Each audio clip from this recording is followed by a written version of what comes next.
ஒரு காட்டுல ஒரு குட்டி அணில் இருந்துச்சு. அதுக்கு ரொம்ப பசிக்குதுன்னு சொல்லிட்டு சாப்பாடு தேடி போயிட்டே இருந்துச்சு. ஆனா அதுக்கு எதுவுமே கிடைக்கல.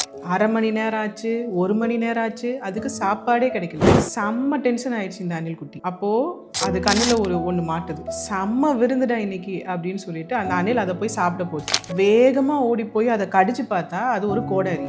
அதை தெரியாம இந்த அணில் வந்து நீ தான் இன்னைக்கு என்னோட சாப்பாடு, உன்னை நான் விடவே மாட்டேன் அப்படின்னு என்னால் எதையும் கடிக்க முடியும்னு கோவத்தில் அதை வந்து கடிச்சு கடைசி அந்த கடிச்சதுலேயே செத்தே போச்சு. இந்த கோவப்படுற அணில் கிட்ட இருந்து நாம என்ன கற்றுக்கணும் அப்படின்னா, கோவமாக இருக்கும்போது நம்மளால தெளிவான ஒரு முடிவு எடுக்க முடியாது. உங்கள் பசியால் நீங்கள் கோவப்படலாம், இல்லை மற்றவங்க உங்களை கோவப்படுத்தலாம். உங்களுக்கு எப்போ கோவம் வந்தாலும் நீங்கள் பண்ண வேண்டியது இந்த 2 விஷயம். ஃபஸ்ட்டு அமைதி. கத்தி திட்டி வார்த்தைகள் விடாமல் அமைதியாக இருக்க ட்ரை பண்ணுங்க.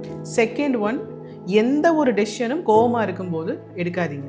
அது ஒரு மெசேஜோ இல்லை வந்து இமெயிலோ எதுவுமே வந்து சென்ட் பண்ணாதீங்க.